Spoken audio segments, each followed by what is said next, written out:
Hey, everybody, Jim Cummings here. And if Tigger were here, he'd say, thanks, everybody, for bouncing on in here and enjoying the show. But before we go, I want you to do me a small favor. Hit like, subscribe, and give us a thumbs up if you're enjoying the show. Now, speaking of enjoying the show, enjoy the show. Welcome back, everybody, to another episode of Toon'd In with Jim Cummings. I am producer Chris, joined by the legend himself, Mr. Jim Cummings. How are you doing today, sir? Another day in paradise, and boy, are you guys in the right place today.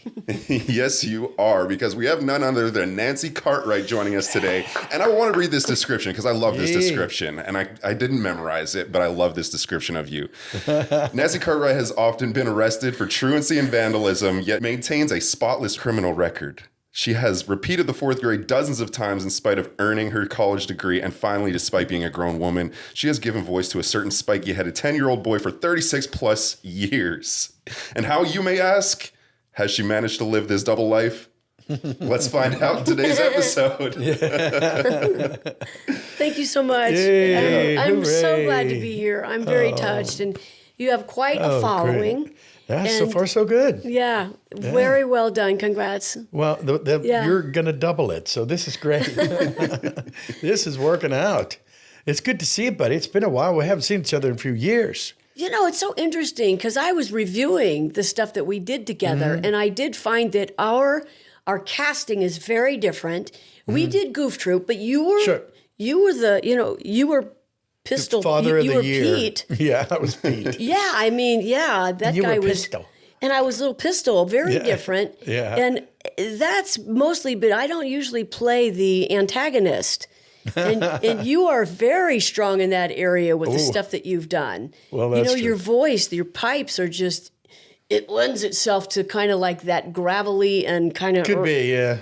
Right? Yeah, I would think. Yeah. Except for Pooh. He's kind of the other end, but that's easy when you can do an opposite. You know what I mean? It just seems to be easier. Well, that's quite a range. I mean, well, that's what I meant to say. Yeah, sorry. No, that's so true. I mean, your range is like, it's incredible. And we're different that way, but we did that. We did Toonsylvania. We did a little bit of Animaniacs, but I don't know that we ever played together. We were on the same show, but you did your characters. Right. I did little Mindy and except for Goof Troop, right. Pete and Pistol, right, who was so damn cute, and I liked there was one, and I couldn't think of the name of the show, but it was one where Pete was reading the newspaper and Pistol wanted to do some outlandish thing. He goes, "Daddy, can I do this and do that? And I'm going to go out there and I'm going to break up a glass bottle and juggle it and and just do all this stuff." And he's, "That's good, honey. Go ahead, have Daddy's busy." Oh my gosh. I would just, and your delivery was just like, "Okay, thanks, I gotta go." You were gone. You were like, boom, like this little ball of fire. It was incredible. But that was, looking back, that was in the 90s, I think, that we did that. And that cast was phenomenal because that was you and me, Bill Farmer, obviously, Dana Hill, April Winchell. Yeah. Corey Burton was that. Yeah. Oh, yeah. It was a phenomenal. Rob was in and out. Yeah, Rob Paulson. Robbie Paulson. Yeah, absolutely. Yeah. Frank Welker. Oh, God, when he was still doing stuff dynamically, Yeah. Yeah, well, he's like a one-man band. Exactly. I mean, it's crazy. It is so crazy. And, and I can remember, I don't know if you ever had this, and because I've told people like, well, what do you want to do? Well, I want to be like Mel Blanc. Yeah, okay, but what are you going to do for a living? But how are you going to eat, though? See, did you ever have that discussion with your family, or were they like, let's see, I don't know. School teaching would be nice. You know what? I kind of skirted around. I didn't really approach my folks about it. Oh, yeah. I'd worked at Smart. Yeah, probably. Smart. No, I worked at a radio station and filled in for people that went on vacation, but I had a penchant for doing commercials and I could do stuff. And so they created a promotional gimmick for the radio station. Her name was Lily Pad, and it was with sound effects. And at that time they were using these, what are they called? These big cassettes that they would slip in for commercials. Right. And like 8 tracks. 8 tracks, like exactly. Those. I know what you're talking about. So they had like the sound effect of somebody diving in a swimming pool and say, "Everybody and he was an ancestor or a precursor to Bart Simpson, sort of similar. Her name was Lily Pad, and my boss knew that I did that, and I'd gotten a scholarship to go to Ohio University because I had done so well in high school competing on a speech team. Wow. And I did individual... Big shock. Hard to believe, but okay, if you say so. This was my training ground. Sure. It was like you can't make any mistakes. I mean, you could get trophies, first place blue ribbons, and that was awesome, but I was bringing home some hardware. You know, Yeah. my brothers... I didn't know that about you. Yeah, that's it. That's happened to me too. It was same thing. Really? Yeah, I went to all the speech tournaments and everything. You're kidding. Yeah. All over Ohio and Dude. Yeah, I was in Like Youngstown. Bowling Green, Youngstown? Yeah, I was in Youngstown. You were down in What? Dayton or Yeah, over. it was there in Kettering, Dayton, Ohio. yeah. But Ohio U was Athens, and we were highly Yeah. competitive. Now, this was for me. I graduated high school in '76. When did you? Well, I was 70, so we never ran into each other. Oh, So, okay. yeah. Okay, but yeah, I went all around. They put me in the paper all the time, and dude, we got Yeah. that. I didn't know that. and I bet you won all the time. All the time, pretty Well, much. not all the time, but Oh, I okay. had pretty a well. modest collection of like nice first place trophies Yeah, that were me taller too. than me. No, Yeah, me it was too. really fun, and that was really it. And meanwhile, some woman came in from Warner Brothers, who to both you and me meant Mel Blanc. Oh, right? wow, And I'm like, yes, wow, yeah. but she was promoting music for Warner Brothers. And I shook her hand, and she said, you know, put together a tape of voices that you do on these competitions, and I don't know, it's not my industry, I'm music, but let me see what I can do for you. And we shook hands, and I took her card, and after work, I'd stay late, and I'd go up there, and an engineer would record me, and I'd take these speeches. Now, Jim, okay, my first demo Yeah. was about 14 minutes long. Okay. Yeah, and it was long, you know, descriptions and some dialogue and stuff. Yeah. But sometimes I feel like it's good. There's an advantage to not knowing because, right? Yeah, I had no idea what I was doing, but 14 minutes. See, that's great because it just shows like. Yeah, well, there was no format really. Right. There's no ABC, Right. so it's not like But I remember doing that. Mine was like 8 minutes, and the guy doing the thing he goes, "No one's going to hear these last 4 or 5." Wow. And I said, "Really? Yeah." But I sent it around, and it seemed to work. I edited it down to like 3 minutes. And I don't even think, does anybody even do that anymore? I don't even know. I don't know either. It's such an evolved industry. Yeah. But she was good to her word, and she sent it around, and I got a letter back from her and ripped that thing open. And I couldn't believe it. And there was Filmation Studios and Wally Burr.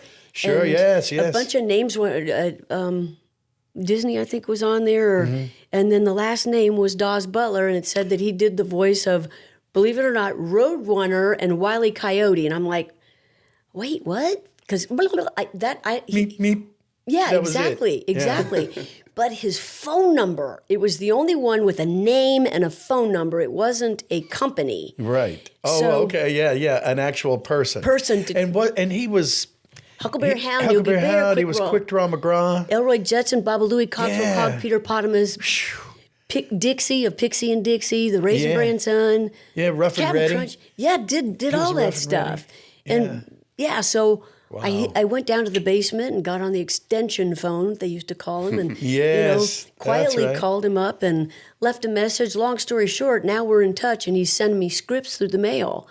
And I'm at Ohio U, my first year on the speech team, and occasionally a script would have a male character and a female character, so I would get somebody else from the speech team to join me, and we would record us together and send it back, and he would listen and critique it, and it was always positive, and there was nothing like, oh, that was interesting. Now, let's see what you do with this one. She's an alien. Let's see how you play this. Oh, and boy. just adorable. No kidding. Wow, that was like a real masterclass.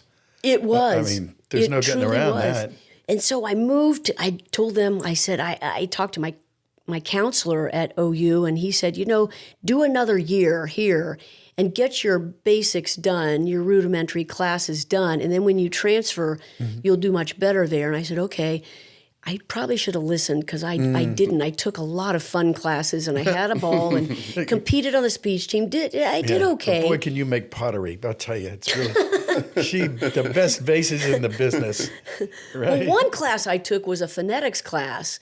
I had no idea how this would help me, but later, and I'm flashing way forward, this is way forward, like flipping into an episode of The Simpsons where Bart gets... he goes over as a foreign exchange student to France.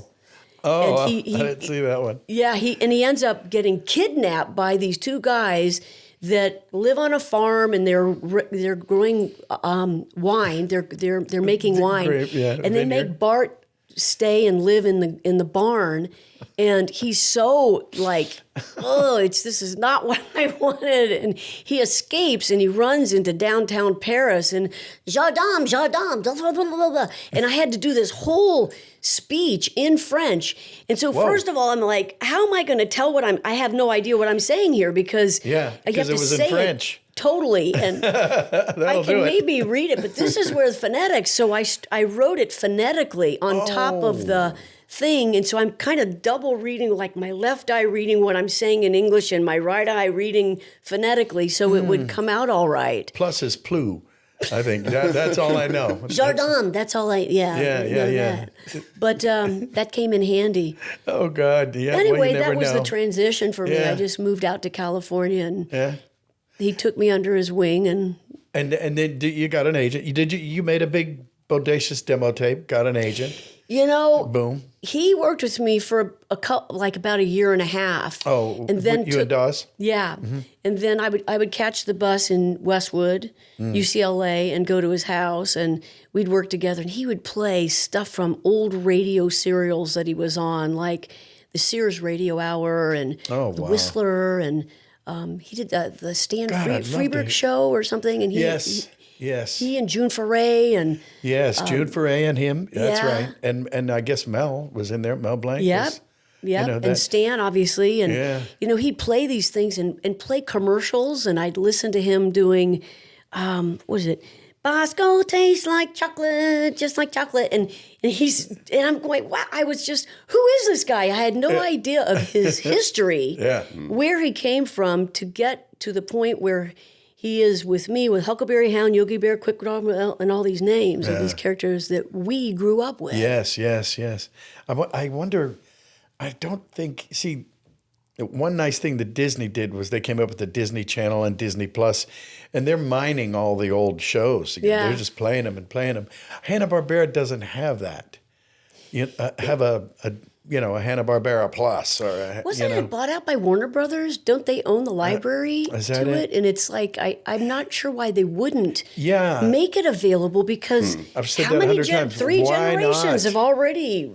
Why not? Yeah, as you're saying that, I'm trying to think of like which streaming service would have those. Yeah, like it's not Paramount, it's not Peacock. And it's not it's not Warner Brothers, it's not Disney, not Warner Brothers, not the two big juggernauts. Yeah, that's really curious.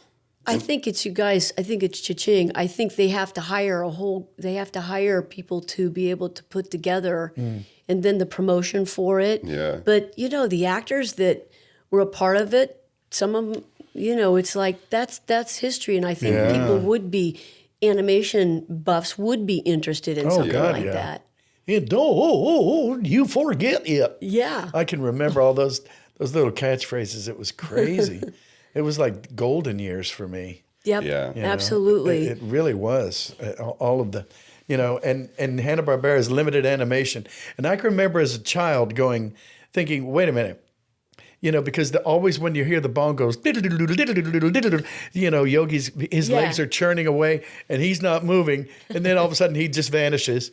And then that was when I first realized that there are different levels of animation. Okay. And it was limited. They didn't have to draw as much if the whole top part of the body's going like this, not moving, and then you do the storm on the legs and poof, then he vanishes. Exactly. It was a lot of action for no animation. Exactly. And if you're fortunate enough to get an original and it's got in layered cells, you've got your holding cells in the background, and then they would just replace, like you said, replace the feet. Yeah. But those things are quite valuable. Do you have any of those old cells? Because I know you collect animation cells. I do. I have a few of the classics. From like Hanna-Barbera, I'm talking about. And some Disney. I've got a Pinocchio, and I've got Mickey Mouse. I've got Mickey Mouse, and the way that I framed it, I have two of them. One of them, and they came together. One is just the blue outline before they even painted it on the cell. Right. It's on paper. I know what you're talking about, yeah. It's like an animatic type paper. And so then they put the film on top of it, so it looks like he's kind of outside of himself, you know? I thought that was kind of cool. Yeah. You know, I remember at Hanna-Barbera, way back, they were, and I don't know why, but they were getting rid of, I can't even say this now, but they were getting rid of these backgrounds and these cells. Mm-hmm. They were getting rid of, and original, like there's painting on them. There's and they're real thick. But, you know, like almost like waka, waka, waka, you know, like a thunder clap thing that they use. And they were throwing down the hall and running and jumping on them and sliding. Whoa! And it's then almost sacrilegious in a way, right? It's kind of blasphemous. And they said, I said, what are you guys doing? Well, they're no good anymore. And I thought, that doesn't sound right. How could they not be good anymore? And I don't think anybody was collecting the way they do now. So true. You know? But, you know, when I was at Hanna-Barbera, I had a bright idea. And not to do that. Well, no, it was to walk over to the other building where they did do the animation on the lot. And I ended up getting I think it's just it was a color frame that had the entire cast, and there's Gloria from Richie Rich. That was the first one that I did. There's Gloria, and it's got these arrows with numbers to identify, like orange number 10, blue number 3. And I said, would it be all right? Could I have it? Would you mind? And like, yeah, no, go ahead, take it. So they gave me this original thing, which is so cool. And I've got Jeannie. Remember I Dream of Jeannie? The intro. Da, da, da, da, da, da. So there's her, and that was animated. And somehow, I don't know how I found this, but I got an original of that background by a guy named Seamus Culhane, and he's a well-known background artist. Wow. So I've got that, and the way you described it was perfect. It's like a eighth of an inch cardboard that they used to paint on it, and so that's a cool piece that I treasure. Yeah, no kidding. Yeah. That's a pretty good find. That's a collector's piece. Yeah, and some of the early Simpsons from Tracy Ullman, when David Silverman and Wes Archer, they hadn't quite figured out.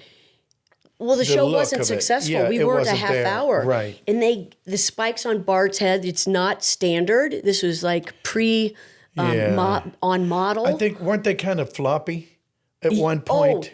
Oh, absolutely. It wavered because they realized in getting the animation back that they needed to standardize it and make it so that, and also the layout of the house, standardize that too, like do a blueprint that the living room's here, the dining room's here, the stairs upstairs, because they said, what if this thing becomes a hit? We need to be consistent here. So they had to we kind of led the way for the next level of animation that followed The Simpsons that was years later, you know?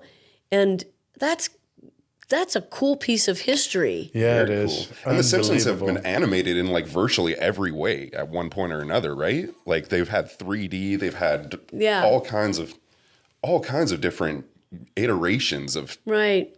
I mean, I'm even in my mind, I'm thinking about like at Universal Studios, like the way they animated for that ride. Is that still there? Yeah. It's still there. Yeah. Still there. Wow. It's just crazy to think what a cultural impact that The Simpsons have had. Like, it's been around longer than I have. Like, That's right. God. That's right. it's still going. That's true. Okay. We get that. It's okay. He's only 18. No, I've had people write me and tell me that they have learned to speak English by watching The Simpsons. Wow. Yeah, people from around the world. Yeah, it's shocking. Unfortunately, the first phrase they learned was Yeah. Eat my "my shorts. Yeah, okay, thank you. Hello, America. Eat my shorts. Thank you very much. Do. We are having the fun. Oh God.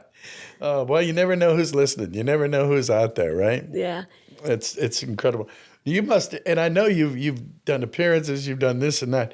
Who was? Because every now and then you'll run into somebody. It's kind of a famous person that you've admired and seen, and Yeah.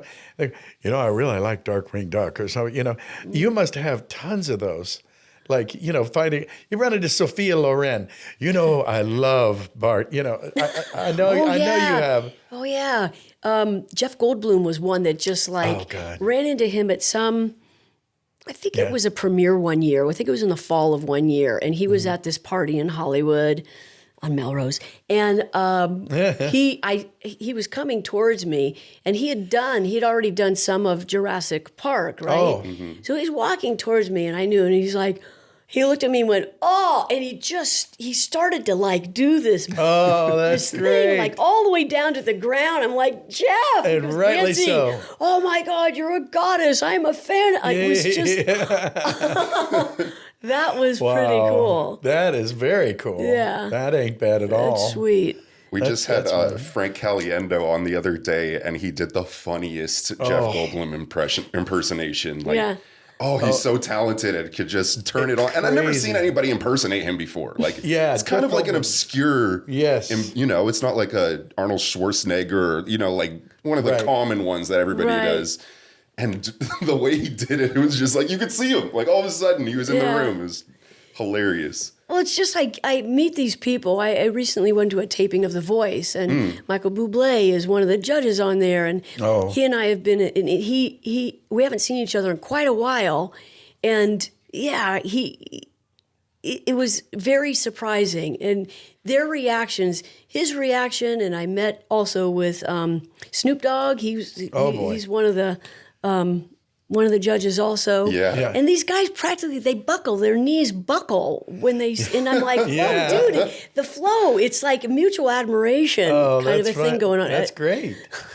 It's really fun. In sports, some sports guys, early Oh, on yeah. we had Jose Canseco and who else? Steve, You guys have had some incredible we have some of the cameos. guest stars. My guest stars, yeah. J.K. Simmons and Love him. some rappers and musicians. And most of the time, though, there's only a handful that we work with because I think past the 90s, it was very hard to book these celebrities. We've had so many, but most of the time they're recorded separately. And a few times they called me in to read my lines because it was Bart and like Jessica Lovejoy, who was Meryl Streep, and that was quite a reversal that I did not expect.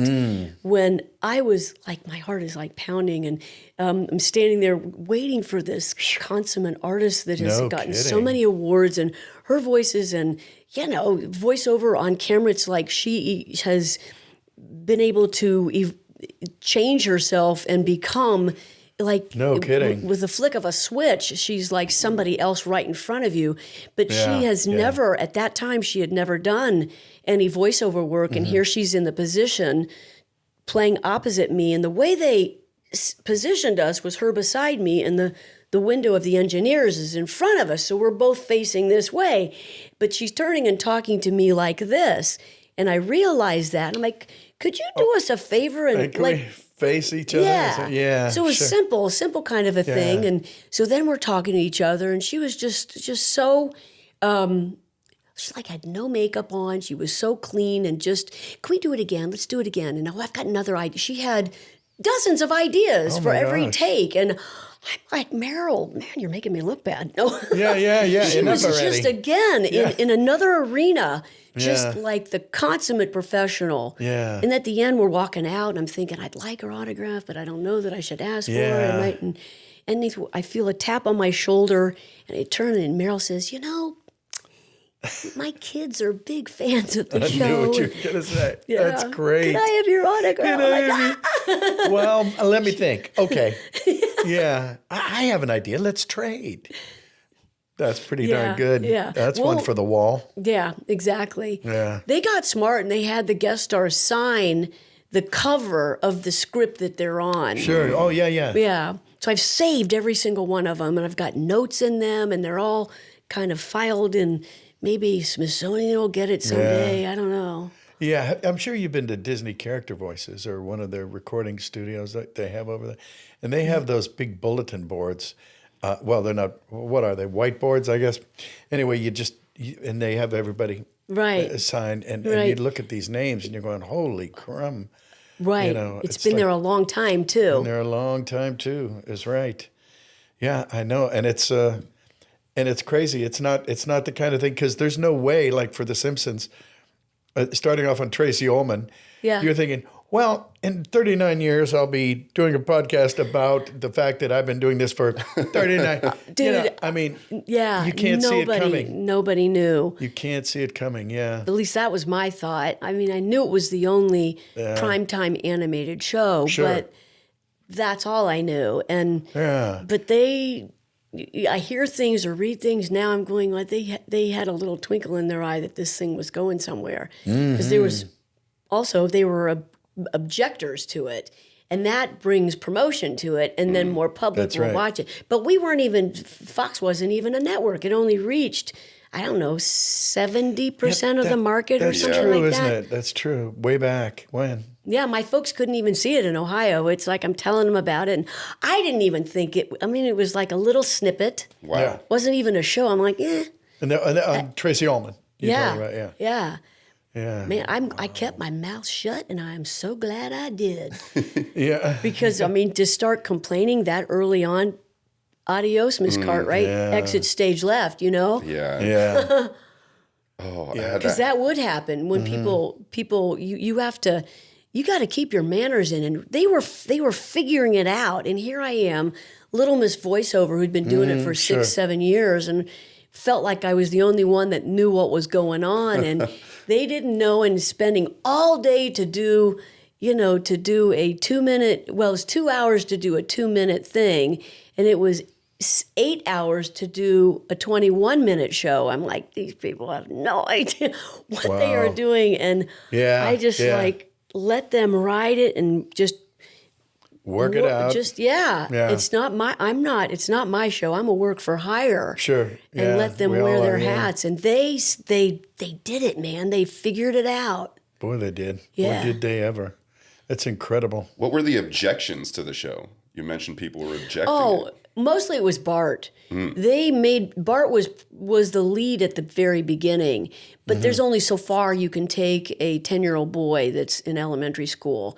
Homer had so much more range. I mean, from extreme exhilaration to major depression and like kind of psychotic jumping up and down, and in terms emotionally, that there was more, I think, humor in that. And Bart was very much antagonistic, and he and Lisa would go at it. During the Tracy Ullman show, it was mostly them going at each other, but on the half hour, that's when they just, started taking more risks into developing him as a fully, if you'll excuse the expression, but fleshed out character.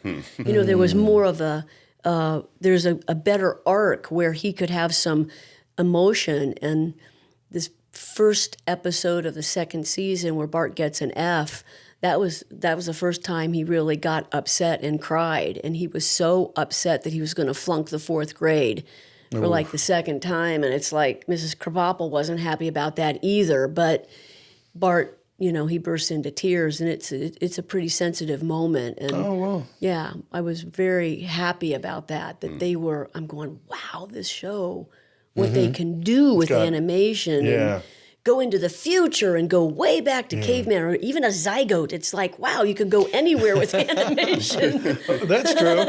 I forgot about the zygote factor.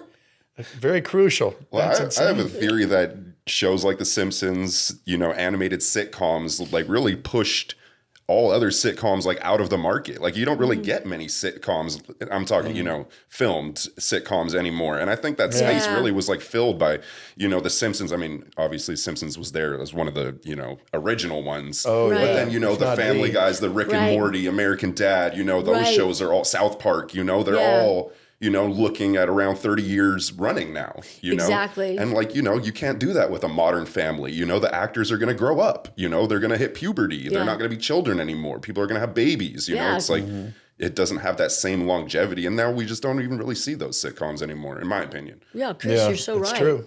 You're so right. It's like Bart, how many Barts would they have had to hire if they would have hired a 10-year-old boy? Yeah. 17 Barts or something. But no, you're totally right. Yeah. We went through about 10 Christopher Robins because they always insisted on getting a little boy. Wow. Yeah. Wow. And I remember Nikita, his dad was one of them, was named Nikita, a cute kid.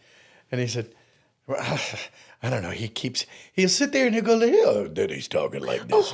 No, son, don't do that. Come on, up we go. And he made a joke about squeezing part of his anatomy to get it up there, so to speak. It's his voice up, I should say. Sometimes that's what it takes. Boy, I tell you, the sacrifices that voiceover actors do. Yeah, I know. We give till it chafes. Don't edit that out. Leave it in. What the hell? Oh, God. It's not a pretty sight. Oh, my God. Well, there's no way. I mean, when you guys first, you were probably like 4 years in, maybe 5. And I have to tell you this. I might have told you this before years go by, but you guys were getting a raise. And as you know, you've got, praise the Lord. Thank you, Jesus. I mean, I'm all for, we're all going, give him a raise. And while it's only an anime, I said, well, okay, well, give them all the same amount that Tom Selleck gets for Magnum PI, or, and then, because it's parody. Do you know what I mean? And they, and who was it, I guess, who was the parent company? But they had everybody, well, we're going to replace the cast. We're going to replace the cast. You remember that. Yeah. I don't have to tell you. Yeah, but the loyalty of the industry. Yeah. There weren't. Yes. I don't think I don't remember that, because it's like people are like, no, I'm not stepping in there. Let them. No. They're going to have to deal with it, and we're setting a precedent. Yes. And Well, I went and I sat there for an hour and a half for my audition, and I lied. I said, I do a perfect Bart. And I do a fantastic Homer, and I'm never going to do it for you. Seriously? Yeah. And they, who the hell is this asshole? Jim. And I said, bye. And I walked out. And I said, pay him. And you showed up to just I showed up just that. to do that, just to do it. I lied. I didn't do a perfect anything, but they didn't know. They probably believed me. Wow. They probably believed me. So not that they gave a damn, I'm sure. And I said, pay him. And then we left. What are you going to do? Wow. I mean, if it was on camera. Well, thank you very much. Oh, wow, nothing to it. Yeah, you got to. I certainly know what it is on the other side of the fence. For years, they were casting for a new Pooh and a new Tigger. Mm-hmm. Looking around. Yeah. And friends of mine have told me. They said, "Well, they called me in, and and a couple of them said, well, yeah, but I kind of sucked." And I said, "Well, good. That's great. Thanks. Wow. Gee, that's too bad. You're breaking my heart that you suck." Yeah, but you know what? Nobody. You can have an acceptable facsimile of the original, but when it comes right down to it, even the word animate means injecting life into something, injecting spirit. There you and go. without the original person, the spiritual being that's like creating that sound, you ain't got it. AI, I'm not worried about AI. Yeah, I'm not either. That's good. I'm not worried about it. Hank Azaria did a really cool thing. I think it was with I think it was with Vanity Fair, and they did a whole thing with him, and they challenged him, and they had him read something, and then they did the AI of him, and you can totally hear the difference. Yeah. It's like there's no passion underneath it. You cannot create art with a computer. Yeah, with a computer. That's so true. I think it is really interesting, though. But I agree with you. But we just had Raven Simone on last week, and she has a podcast with her wife. And they were telling me that they had an episode where the audio like cut out on their recording. Like they didn't, it didn't, it came through all, with white noise and everything like that. And they were able to use AI to match their voice to what they were saying. And I was like, no way for a whole. But that's a good point, though. But for a little snippet, I think it's acceptable. And just, it's kind of like the intention behind it. Yeah. Is it to completely wipe out and take away somebody's job that can really do it? Yeah. And it's a bizarre thing. It's complicated. It's complicated. And you can make agreements. And it brings to my mind is like, will The Simpsons ever end? After we do, when they finally... Are they going to make an agreement that I don't know. Have you ever heard, I'm sure there has to be AI Bart Simpson out there. Have you ever heard one of yourself? Not only that, I've never heard anybody be able to do any of my characters. Bart, Nelson, Ralph, Todd, Kearney, database. I've never heard anybody. I think it's because I'm a woman. A dude can't do it. Yeah. You prove that very well. No, God, yes. Yeah. No, it's so true. But I think the fact that I'm a woman, but it's also, they've had competitions and I've been a judge. Interesting. What's that like? Oh, it's kind of fun. And I get the opportunity and I hear them and the contest is to do, it was Ralph, I think, and it was Bart.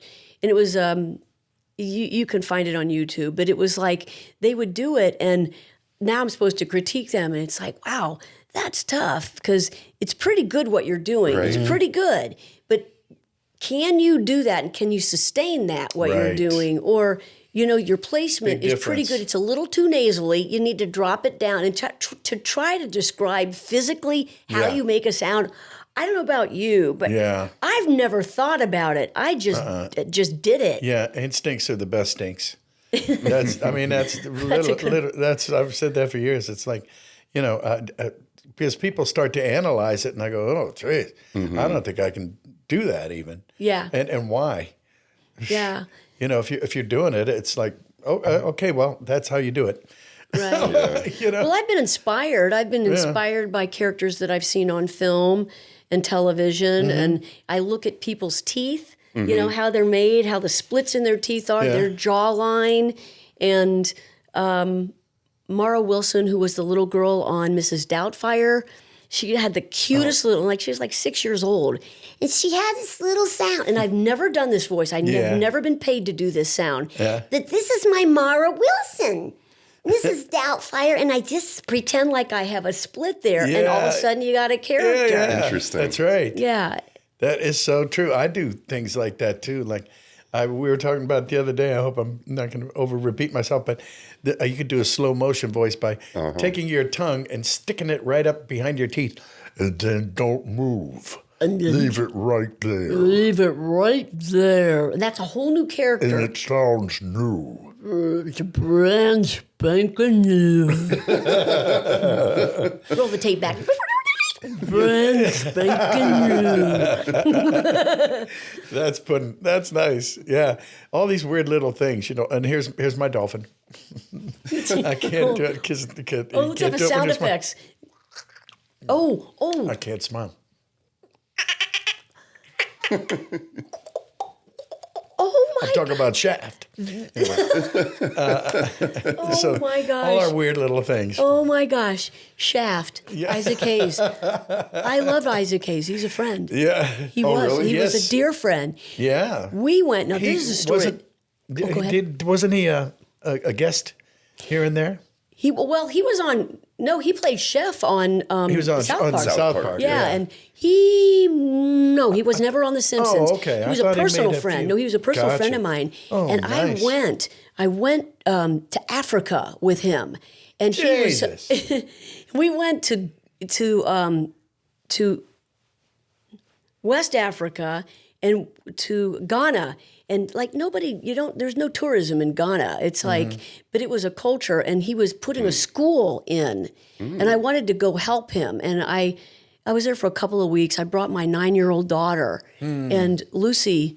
Wow, that was amazing because it's just such a different culture, and they all wanted to marry her when she was going to be of age. Yeah. It's just such a learning. It was an incredible culture shock to me. But the people and their attention on the family dynamic was extraordinary, and it was very clean. And they had no money, and they just kept the environment really, really clean. But he was, because of what he did for them, they dubbed him and honored him as a king. Wow. And for a gift, they gave him, are you ready for this? An island. They gave him an island. So I went island shopping with Isaac Hayes. Okay, well, you're in a very small club. Show of hands, anybody? Island shopping with Isaac Hayes. Oh, I Anybody miss him. know? Really? I miss him. Yeah. He was Me too, dear, God. big being, amazing man. Talking about I met him once when I was a kid. He was on an episode of Stargate. My dad was an actor on the show called Stargate, and he did an episode of the show. And I remember me and my siblings were so excited to meet him. We're like, yes. And my dad's like, how do you know who Isaac Hayes is? And we're like, soul. Daddy, that's Chef.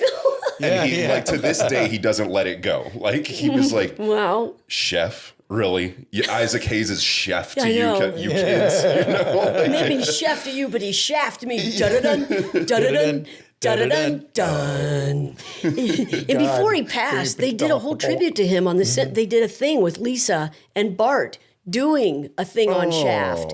And so I got them to give me the cell. Because this was when they were still doing the original thing, and I got the cell, That's awesome. and I gave it to him, and yeah. I want to see your collection. I bet I'd love it so much. It sounds so cool. Oh, Yes. thanks. Yeah. And the cow. Don't forget the cow. Don't forget Milk Dud. Cool as hell. Only you could have a cow on the roof. It's like, okay, sure. Well, why not? Much better than a fiddler. Probably less noisy. Well, that cow, my husband at the time and I were driving up the 14 freeway, and I looked over and there was a whole pasture of cows, and I looked As closer. in don't have a? Yes, exactly. But I looked over there, but they were not moving. And I'm like, are those things real? Like, what's the deal? It didn't make any sense. Murphy, turn around. We got to go back. So we get off the next exit, go all the way back to this place. I think it was called the Barnyard. And we go in there, and it sure enough, and these were prop cows. So for like Westerns, and when they needed, they needed to have animals in the background, they made and it was life size, so made out of fiberglass. It was $900, which was a lot of money. And I said, I want it. I want to get this. So I got it and painted it Jersey-like, and I still have her. That's wonderful. And her name is Milk Dud. Yes, it is. Yeah. So, Good story. yes, very much so. Well, Snickers was taken. But that's incredible. What's keeping you happy these days? Whatever you want? Besides, No, actually, I stay really busy. I paint, I sculpt. We've got this podcast that recently dropped, and it's just. I got to tell you, you, Chris, and I talked a little bit before I stepped in here, but that is it's another job. It is a full-time job, and you must have an amazing staff. All the research and all the prep that you do, and then there's the post-production on it. It's full-time. And I think you're the staff. Well, we have some great people that help us out. Yeah. We have some great. It does really take a whole team, though. Like, it's a whole team effort of like. Absolutely. Not even to mention the planning, the coordinating, the studios, the locations. Like I mentioned, we do it on the road as well. But what made you want to start a podcast? It's just like the idea was suggested to me. I have a production company, and we've done some films together, some live action films, and maybe I might make a little appearance in it, but I'm not so interested in doing a lead, not an independent film, actually doing these films. We had finished one recently in Spain, and shot, even during COVID, shot another one in Spain called Borrego that you can see. You can pull that off of Amazon. It's called Borrego? Borrego, which means sheep. It means, it means sheep, like sheep. People like you follow like sheep, and it's actually a suspense thriller drama. It's kind of hard hitting about the drug cartel in people that you don't want to piss off. Yeah, and the life of a guy that is hired to fly the drug and drop it in the United States, and what happens, and he's got a family, and it's tough. Lucy Hale is the lead in it, and she does quite an incredible job. And anyway, and I'd done my own film In Search of Fellini, and that was the first one that we did. That was a bit ago, but you could see that on YouTube, and took us to Italy on that one, and that was a great experience. But we've got this podcast called Simpsons Declassified. It's like nobody's doing it. There are a couple of fans out there that have some sites for sure, but this one, with the situation of having, it's not like it's exact. Not like a Rolodex of people I can just call up, because these are guests on the show, and we have to go through the managers in the traditional way. But the opportunity to do it just seemed too fun. It's kind of like you got to find your own voice on how to do it. What positions this show with you and me right now, what positions this outside of the other shows that are there? And I think we found our own little niche, that brings people in. We play games with them, and we got some guest stars coming up: Allison Janney, Weird Al Yankovic. Great! Yeah, I love that guy. I know. Oh my gosh, I don't. Do you know him personally? Yeah. Weird Al, I would think. Well, he's been on the show. He'd been on The Simpsons a couple of times, but it was really when we did the Hollywood Bowl that he really just shone. He sang a couple of songs of his own parodies, and he was just a delight and so kind to everyone. So I called him up, and that's great. We would love to do something else together, but he's busy. He's on the road right now. Yeah? He's doing his own tour, and man, he's filling stadiums. This guy is so out there and just a genius. And Oh God, yeah. he's a delight. He whipped out his accordion. His story is just I thought playing a song. you were going to say his organ, because that would No. That would have been different. Whipped out his accordion. Well, that's awesome. Yeah, not accordion playing. It's a lost art. It's like, okay. I got to say that, and maybe you can re-add it. He whipped out his accordion. Yeah. Wait a minute. God. Oh man, that's so cool. Yeah. So how long? I think we should plug your cast of Pod. Sure. And what is the name? Let us. Simpsons Declassified. It is declassified. Yeah. Oh, okay. It's called Simpsons. I thought you were describing it, but. Oh, sorry, no. But yeah, I got it. Yes. No, the name Very Simpsons cool. Declassified, because what we're doing is having the common thread is like, what's your take on the hot takes of the Simpsons predictions? We want to get that from people, and obviously find out a little bit about things that they remember from when they were on the show, or if it's somebody that worked on the show, what we would love to get. The plan is to get guys that actually work on the show. Mike Reese is on it, and you have so you'll many. see that. My and, gosh. Oh yeah, and bring in the sound effects guy. And this was before they had libraries. Now, wow. Travis, he ended up taking a microphone and recording the sound of Bart's heart beating by using a watermelon and like pounding on it and like creating. This guy is a genius, and I want to get him on the show. And some of the producers, they're interested in doing it. The writers are interested in doing it. It'll be fun. Yeah. Oh, that is cool. Yeah. Well, people love that. Looking, as Rob Paulson always says, it's a chance to go to the circus tent and lift up the flap and see how the sausage is made, or whatever the expression is. Yeah. That's good stuff. Yeah, thanks for asking. Yeah. Wow. Yeah, it's always fascinating. I mean, even on this podcast, we've had Disney animators and collectors, and it's just so fascinating, like all the different angles. I mean, how much merchandise does The Simpsons produce? Like, oh, please. Come on. Let's not even go there. Come on. I mean, no, I'm inspired by what you're doing, because you do that thing where, what's it called? It's you don't have a guest, and it's like the questions that they ask you, the talks, sure. Well, Yeah. the mailbag. Mailbag, yeah. That's a great idea. Yeah. And I think I have a co-host named Sophie Kurtz, excuse me, I'll say it again. I have a co-host named Sophie Kurtz, and she has been a friend for a long, long time. And she sits with me, and and we haven't done one like that yet, but we will, and delve into and touch on some mailbag subjects and answer questions. It's just it's a learning, evolving, ever-growing kind of a live thing, that we're creating. Yeah. I mean, me personally, I've learned so much over the course of the last 2 years, about like, once again, like the logistics and microphones. I didn't know anything about microphones, Yeah, right. Pretty much walked into Guitar Center and like, hey, I have this YouTube clip and everybody seems to be using these microphones. Where are they? I'm like, oh, you want that? Sure, SMB 70 or whatever, and like, okay, I'll use that. And I don't know how to use this equipment. Okay, I guess I need to learn. Wow. And like I knew a little bit about cameras, not much. Still, I'm like, we have to film it. Like, we got to film it. People love watching. That says a lot about you. And it says a lot about you, too, because the smartest thing you can do is surround yourself with people that know more than you do. Oh, yeah. Well, that's easy for me. I can walk by the kindergarten and get that done. Well, Monica Gill, she's my co-producer, co-founder of the company. And she, we've been together for business partners working with, for like 18 years. Oh, good. Yeah, and it's been quite an amazing evolution because as she's growing and learning, I am too, and taking on more responsibilities and more challenges. And it's fun. And one of our themes really is, if it's not fun, why bother? Yeah. It's got to be fun. Right.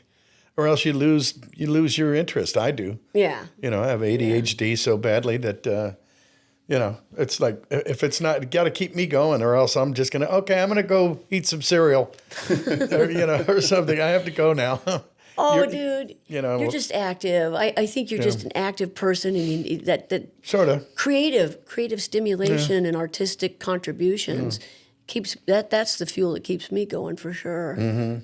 Yeah, well, I always said at Monkey Hour, I make my living doing Monkey Hour. Now, used to get me kicked out of class, and then I learned more outside in the hall. Oh, than in the classroom. And now we get paid to burp and fart. It's just like yes, it's the best. Indeed. Yes. And do motorboats and do. Do Can you do a motorboat? Let's see it. Oh, there you go. that's a damn Isn't that fine cool? I've never heard somebody do that before. Cement That's mixer. great.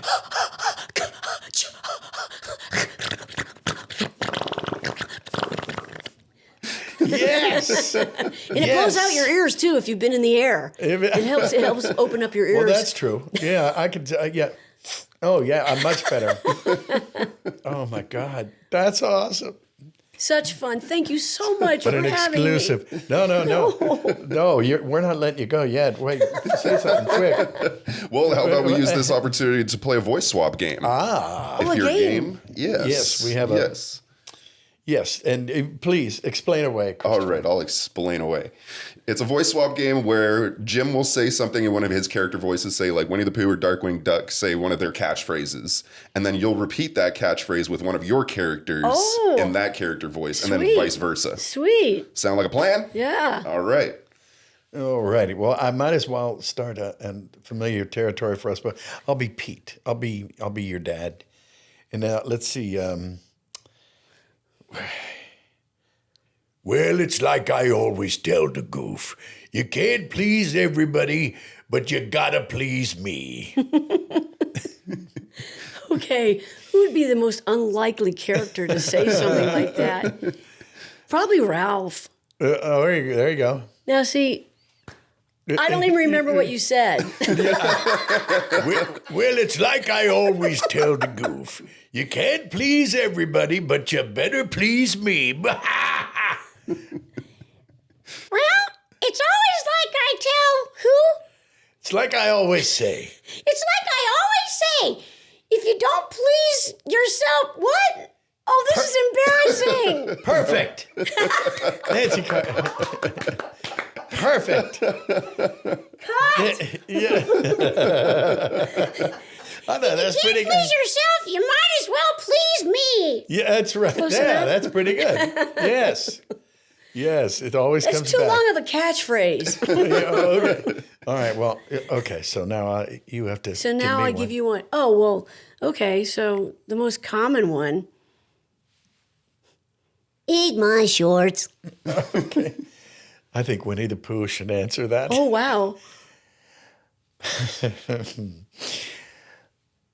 Eat my shorts, but I don't have any on.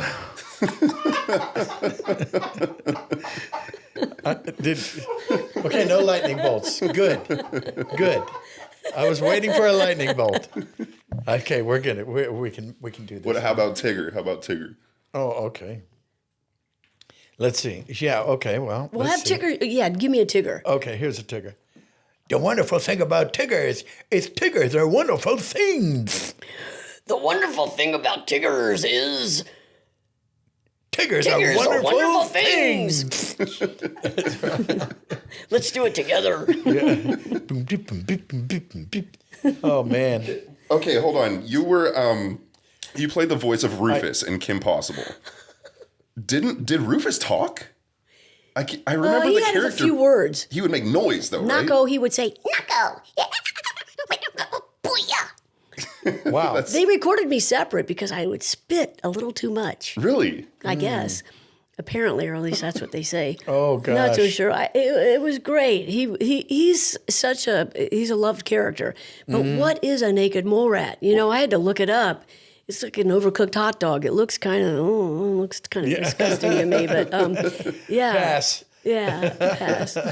Well, you know, you've done some on camera here and there too, and maybe you'll remember this. I remember running into you, telling you I saw you in this movie. It was Sword and Sorcery, something, and you were playing a wench, a peasant girl. No. Yeah, no. Oh, and she's going, no, that wasn't me. That wasn't me. No, I can't No, we're not remember. going to promote that. Let's not talk about that. Okay, good. Sword and Sorcery. Anyway, That's gosh, what it look was at called. the time. We're going to forget that, aren't we? Okay, I should have cleared that before.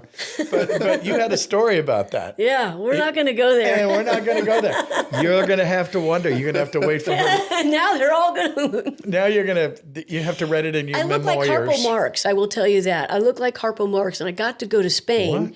to shoot it. Yeah, because Yeah. it was a period piece, and my hair was all curly, and I played with Rutger Hauer, and Susan Tyrrell was in it, Yeah, and Jennifer yeah, Jason Rutger Lee, Hauer, yeah. and what's the young guy's name that Robert De Niro? Robert De Niro. No, it was a Australian actor that was a big news at the time, and now I can't remember his name. But that was a trip. That was hard. That was a very difficult shoot for me because I came in, they'd already been together for a month, and I didn't know anybody, and I really didn't know much about acting in front of the camera. And I was just scared, and I had to kiss a total stranger and let him kind of whatever. And it's like, wow, I was scared. And it was really kind of a bit of a Me Too, to be honest with you. Dang. Before it was Damn. Me Too. No and kidding. I had nobody standing up for me. And I was scared. And this guy, that was not okay. Ooh, Yeah. So Wow. that's a bit, woo. gotcha. Yeah. So ixnay on the, or say an orcery say. It's hard to big Latin that one. But yes, gotcha. Okay. Yeah. Well, I'm glad I brought up a terrible subject. That's good. What a You can friend's cut for. that out if you want. Yeah, well, there you go. But wow. No, but I did some other on-camera stuff. I was on Cheers and Empty Nest and Mr. Belvedere, and did a movie of the week that was with Kathleen, Butch Cassidy and the Sundance Kid. Kathleen. Oh, not Turner. Oh, God, I can see her. Sam Yeah. is her husband. Robert Redford. No. That was, She was in Butch Cassidy, and now I can't remember her name. Do you have a preference of doing voiceover on camera? Do you do stage? I have done stage. Yeah, I've started out training on stage and taking acting classes, and didn't quite know what to do because they didn't have voiceovers in university. You know, so I did theater, and a lot of in high school, you know, junior, senior class play. I did summer theater. But I never really had any dreams of pursuing that as a career. Oh, yeah? But graduating as a senior, a lot of my friends would write in the yearbook, hope to see you on the stage someday, or you're going to be a big star, Nancy. And I'm like, no, I'm not going to do that. And really, it's kind of going back to what we were talking about earlier, is that I would do these speeches and mostly tell children's stories, and found I could change my voice. And once I got this comment, you have an interesting voice, you should do cartoons for a living. And I never realized that there were actors. Yeah. I never thought of it. It's just like I was a kid watching the Flintstones and Sure. the Jetsons, Oh, God, and not thinking about an actor actually doing. I thought, wow, you can make a living doing that? And that started a passion to pursue. And so I started making choices like that. Wow. But along the way, I went to Ohio U, and then eventually UCLA to be by Dawes, that I had said, and dropped out of school to do a play. And interesting, but Alan Oppenheimer, who's a name you'll remember, Sure, he's sure. mostly Yeah, we've had 70s and 80s, but he played my dad in a theater production. I was 22 playing a 12-year-old on stage. And it's with that I got an agent that then started sending me out for on camera. And this was like, okay, I guess I could try that. Sure, why not? And next thing you know, I end up getting a lead in a pilot that never went anywhere. And then from that, Twilight Zone, the movie, came up. And that's Joe Dante, who is major animation buff. Yes, yes. Big, Oh, wow. yeah, huge, I didn't know that. yeah, huge fan. And he had me read my resume and said, if you can read that, you got to get cast in this episode of mine. And I get, I'm on one of those, a conveyor belt kind of a thing, and I'm pretending it's a green screen, and I'm getting eaten by an animated monster in his version Oh, gosh. of Twilight Zone, the movie. So that opened up a whole new door for me in terms of expression as an artist. So that was kind of fun. And then I met this fella. I had gone off to Italy and had an adventure over there. It was quite an adventure. And did that as a movie, and then met this fellow, and it was quick. We met, fell in love, got married, got pregnant, and had our first baby, and now The Simpsons is also happening. So Wow. it's been a Just bit in of a time. Cinderella story, to be Yeah, honest nothing with wrong you. with that. Yeah, Boy. lucky, Wow. very, very, very fortunate. Well, yeah, you're fortunate, but not lucky. I mean, luck is the lottery. Fortunate is being, but you were prepared when opportunity knocks. There you go. Right. I'll take that. That's the I'll thing. take that. Yeah. Yeah, there's no doubt about that. Yeah. Yeah, I like to say being lucky is being prepared for the moment, There you go. you know, because Rewind. So this opportunity came along, and I wouldn't call it luck, but it's like I was there. Nobody else was doing it. I didn't want to do Lisa. I wanted to do Bart. Yeah. I said, I'll do Bart. Boy, that was smart. That worked. Well, Homer was too big of a stretch.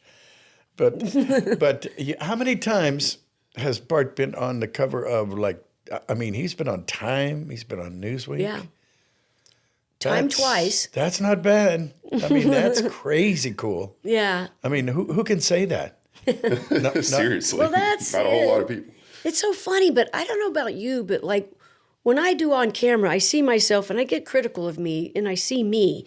But when I do Bart and I do any animated show, I am very removed from it. I can look at it objectively and I can say, and I can just be a fan. I can just be a public and enjoy the show, which I love to do with all the stuff that we did and watching the shows. And they were so fun and so delightful. It was just a whole different time than it is now. But there's much more opportunity now, actually, for artists out there wondering, how am I ever going to do this? Because you can create your own stuff. Yeah, that's right. Yeah. Yeah, it's- 20 years ago, or not that long, it would be unheard of. Yeah. You know, I mean, a podcast, what is that even? Yeah, You know, exactly. people get boosts from this type of thing, and Yeah. and social media. What is that? Yeah. You know, it's relatively new, and there are people out there. Well, my gosh, our buddy Nathan. There are people that make fabulous livings Yeah. with their phone or Yeah. a couple cameras. Even like James, we had this YouTuber, his channel is called The Odd One Is Out.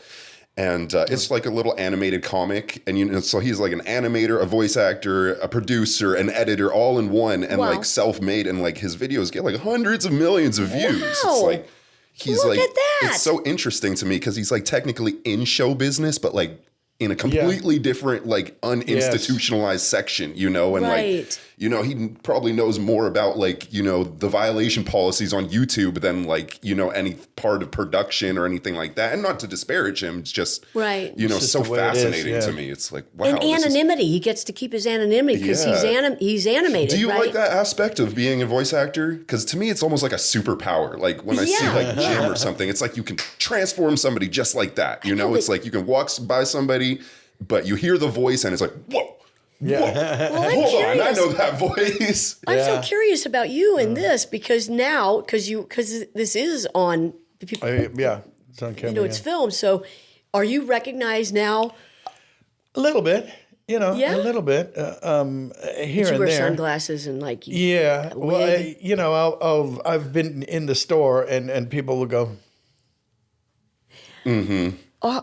And they're trying to go, wait, did I buy insurance from this guy or do I know you or are you? But it's you get a little of that, and I think Comic-Cons are get you out there too. Oh yeah, I enjoy doing those. Those are fun.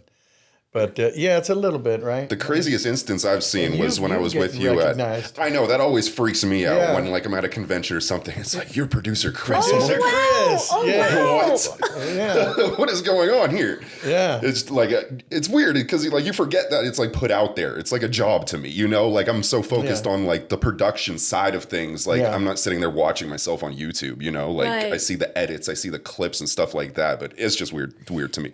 Yeah. But the craziest thing I saw of you was when we were at D23 and like everybody knows who you are. And it was like, almost, you were like Michael Jackson walking through there. Wow. Like people keep coming up from everywhere. And it's like, holy cow. Cause they're all, Disney super fans. Yeah. And next thing, and I can't move.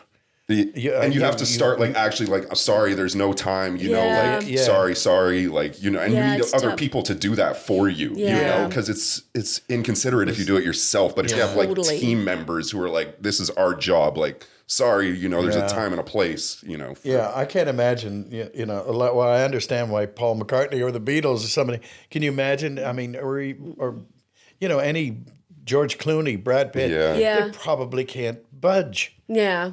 Well, like even like Raven was talking about it last week. Like she would wear a mask, like a full-on like diamond-studded mask to go to a concert because literally she can't go anywhere because it's just like everybody knows your face. Yeah, that's tough. Disney, The View, like everybody knows what Raven looks like. It's like right. That's so Raven. You literally can't be yourself. The Cosby Show, like. That's just such a fascinating life to me. Like being like a child. I keep bringing this up, but it's so fascinating. Like, her and people like Donny Osmond or just like people who have been famous like since they have memories. It's Isn't that interesting? Because artists, we really are looked up to, and it takes a certain amount of responsibility to be able to be the lead or a co-lead in a show, and because you set the attitude of the rest of the show.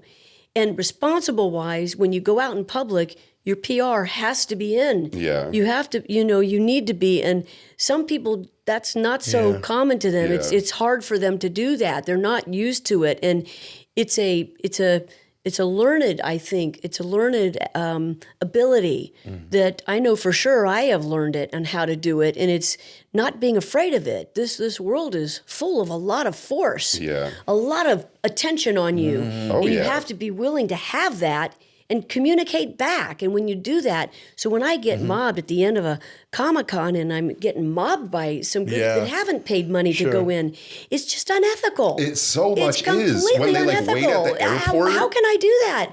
It's just wrong. And I know, but they're not the fans. These are guys that are taking that and they're selling scalpers, it. Yeah, and it's like, no, but it takes a lot of confront to say, okay, guys, here's the deal. I wish I could help you out. Yeah. I know you're recording this. It's fine. Yeah. I just, you got to make a living. I got what you're saying, but I'm thinking about the people in there. That are waiting 5 hours and in they line. brought their whole family, and they've flown from Wisconsin to come all the way out here to San Diego, and this is their vacation, and they saved up for it. How can I, in my heart of hearts, then just give you an autograph? So, sorry, guys, it's not going to happen. Yeah, and I'm sorry. They know what they're doing. They know exactly. Absolutely. They know where you're going to be. They know where you're getting picked up. They know what flight you're getting on. Like that always blows my mind when they're sitting there at the airport. It like honestly like pisses me off. It's like you know way more than the fans know. And you're trying to use that fact to take advantage of somebody. Yeah, but then there's times when you're sitting on an airplane and the guy next to you, he doesn't have any idea who you are. Yeah. And you're just, for me, I get a little, sometimes I get a little curious about the guy next to me and I start chatting with him. And I'm not telling him who I am. I'm just me and finding out about him. And he's not recognizing me or she's not recognizing me. And then they'll say, so, but what do you do? And I kind of like it when I prefer to give them all the attention because people love to talk about themselves. They really do. And if you give somebody the opportunity, you can make a 4-hour flight last, I know exactly 1 hour. Yeah. And then when it turns around to me, they're like, wait, what? I said, yeah, hi, I'm Bart. Oh my God. Yes, come here, let's do a selfie. And it's kind of like that to me is one of the perks that we have that we can pop this thing out of our back pocket. I'm Bart Simpson. Who the hell are you? And it's like, wow. That's a nice thing to be able to say. Yeah. And it's good. Yeah, and you see their little faces light up. And, do you get criers? Yes. And I get people that can't. Isn't that crazy? They can't even. They're shaking. Right. And I take them by the shoulder. If it's at a Comic-Con and there's a table there, I will reach around and hold their shoulders, or I'll say, "Shake my hand." And give them some physical contact, and it kind of actually will settle. It'll put them there, And I'll just say, "Look at me. Look at me." Shake my hand. Come here, shake my hand. Here, I'll shake her hand. Hi. Okay, give me a hug. I'm coming around. Give me a hug. They need more than a handshake. It works. I'm telling you, you try it. It really, really works. Yeah, it You does. become very real. Yeah, I do it too. And it'll always be some lady like for Pooh, and she can't really say anything, and the husband's going, she's really a big fan. She really likes Winnie the Pooh. And I go, yeah, I'm getting that. And it's sweet. It is. And I want to give them something to take away that made the work, the wait worth it, or the price of admission, or whatever it is. Because you don't want to. Because I mean, if I was like 5 years old or 10 or what, right now, and there are certain people that I don't know what I'd do if I met Paul McCartney, I'd probably fall apart, or ring, you know what I mean? So I get it, I have to get it, and you have to respect because it's them, and I always say it's them revisiting their childhood. Mm-hmm. So you don't want to poke holes in anybody's childhood. Yeah. There was an episode on The Simpsons when Ernest Borgnine, it was a scouting, we all went to camp or something, and he was a scout leader, and he walked into the room, and of course, I mean, I knew him from McHale's Navy for sure. But before that, it was a television. This was Patty Chayefsky's telefilm, Marty. He walks into the room, and I go, oh, Marty! Oh, gosh. I went, oh, shit, did I really say that? Oh my God. I walked him. I'm sorry, Ernest, I just got to tell you, he was actually very touched by that. It was really sweet. Yeah. We had a nice chat, and, to reach out, and I live for the moments when I can do that with another artist and be able to validate them in a way that it's totally sincere, and they get it, because they get a lot of superficial, oh, you're so great, I love you, you're most amazing, but to get very specific with them and tell them how you're the reason why you contribute greatness to our culture, you lift people's hopes up, you inspire others, and along that line, and it's it's one of the pleasures that I have in doing what I do. Yeah, well, it's very meaningful to a lot of people. Yeah. It's... sure is. There's absolutely no doubt about it. And there's no way to see stuff like that coming. Right. You know, you can't, you know, I imagine, in fact, I presented at the Annie's with Matt one year. Okay. And he was just so self-effacing. He's just nicest guy. Yeah. Doesn't act like the king of the world, which he kind of is, you know. And it's refreshing. Yeah. Because then you run into somebody who's like 10 rungs beneath him, and they act like they're all that in a bag of chips, you know. And that gets old. Yeah. But you got to keep your feet on the ground, right? I hear you. Yeah, and you do, and you have a cow on the roof too. I still can't get over the cow. I really get a kick out of that. Man, oh Thanks. man. I'm jumping topics big time here, but I got to ask you, is Sabrina Carpenter really your niece? All right. Oh. Yes and no. Yes and no. Interesting. So the plot thickens. Well, she's not a blood relative. Her grandmother was married to my dad. Interesting. So her dad was my stepbrother. Interesting. Yeah. But when she was like... Have you met? Oh, yeah. No, I met her when she was 8. I had never met her before. Her folks brought the 3 girls out to my house, and they stayed with us because she was interested, and her dream was to do everything Disney. She wanted a Disney contract, and she said, I want to do that, since she was 6 years old. And her dad produced her in videos and did Etta James, did a lot. I mean, her voice, this little gal could really do it. So they would come out every year and stay with me, and they lived with me for 4 months at a time during pilot season, and absolutely, helped her get a management agent, and but I not to take the credit for it, but it's something that I had no problem doing, but she needed to hold her own, obviously. And this little gal, she sings, she dances, she writes. She's an EGOT. She will be an EGOT someday. For those that don't know, that's Emmy, Grammy, Oscar, Tony winner. She can do it all. And I think she's adorable. She certainly doesn't need my help.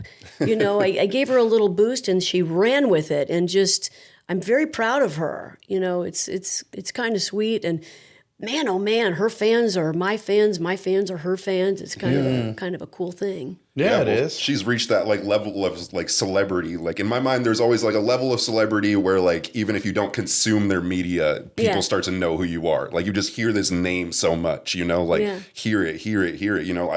I don't listen to Taylor Swift. Obviously, I know who she is. It's like that thing of whoa, you reach this level of holy crap, you're being pushed to everybody. It's pretty fascinating to me. Well, look at her now. She's just flying. That's what I'm saying. Yeah, she's flying. It's really cool. Yeah, she's in the driver's seat. That's so interesting. Like this town, everybody's kind of one off from each other, work together, relatives. It's interesting. It's kind of like the Kevin Bacon thing. Oh, right? Yeah. 6 degrees. What degree are you? A degree of Kevin? We're all 6 degrees of Kevin Bacon. Oh, where I think I did figure it out one time. I think I'm 3 degrees removed from him. Yeah. Well, now you're 2, because I worked with him, and we worked together. So that makes you. I think doesn't that mean a 2? Am I 2 now? I think you're a 2. Okay. You were a 2. You just didn't even know it. Hey, Kevin. Yeah, this is Bart Simpson. Yeah. Hi. How's it going, man? Yeah. No, it's me. For reals. Yeah. Yeah. Dude, I'm a fan. I'm a fan from the beginning. Let's dance. No, you can leave my shorts alone. It's okay. You don't have to. Oh, that's funny. Oh, did you ever do that, really? Like prank calls or anything, going through a drive-through? Because I tried it. Yeah. I've told it before. And it's like, yeah, okay, yeah. Well, so what do you want? Oh, all right, give me a hamburger. Jesus Christ. I was trying to impress you. Sometimes it fails miserably. Yeah. I'll say, I'm Bart Simpson. They're like, huh? Yeah, I don't watch that show. Oh, so you're the one. You're the one that didn't. Oh. Yeah. Well, like The Simpsons, like I was just saying, The Simpsons, the show is on that level of celebrity, where it's even if you don't watch it, you know who Homer Simpson is, It's true. yeah. It's true Every because one of 'em. if I do talk to somebody and I try to, I just want to have that surprise and Sure. shock them, and they don't fall for it, and then I tell them who I am, and they're like, It's like, wait a minute, are you really? Are you you're really him? And I said, yeah, man. Do you think people sound like this normally? He's like, you're kidding me. I go, yeah. What's your name? Jason. Jason, what's happening? And then it's a little delayed, but Yeah. that celebrity thing has some washes magic over. It kind really of does. quality to it that Yeah. people are just like, whoa, but Yeah. it's not the same in England though, from what I understand. Interesting. It's not quite the same. Artists are, they work for a living, they do their thing. The series don't last as long as they're not set up like they are in America. Yeah. It's a whole different thing over there. And I'm not knocking it. It's kind of like it's just what it is. Yeah. And you kind of got to roll with it. Yeah. Yeah. Well, they come like I feel like my take on that is like theater is like much more ingrained into their culture. Like Shakespeare, that. and they grow up like really respecting the form of theater. You know, Yeah. and like That's a very true. lot of actors are just like you said, another profession. Yeah. It's like everybody acts. Like we all did this before. Like that's how it feels to me, at least when I'm over there. We're America. Come on. We do it different over here. Yeah, we sure do. Well, thank God. Yeah. It's crazy. Yeah. So- well, thank you so much for being here. Really appreciate it. Oh, sorry, I didn't mean to cut And I you off. love your there. shoes. Do you? Yeah, those are really cool. My girlfriend. Speaking of the Beatles, it Kelly kind of Landry. This has a is her slight shoe. Beatle boot groove. This is Albert and Jenny. And I've got a whole collection, and I love them. Yeah, me too. It was her grandma and grandpa. And that's a shameless self-plug for my good friend Kelly. Oh, okay. And her good. shoes. There, see? Much You much learned nicer something than new. mine. I like yours. Those are very comfy. These are my comfy work shoes. There we go. All of a sudden, we're doing fashion. Nobody sees my shoes. They're You guys, such a pleasure. This has Thank been you. such a treat, and it's been Thank a you. conversation. I loved it. I know. Same here.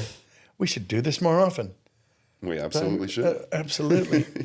Let's do it more often. I'll come back whenever you want me. That'd be fine. Thank you. We'll do Yeah. part 2. Stay tuned.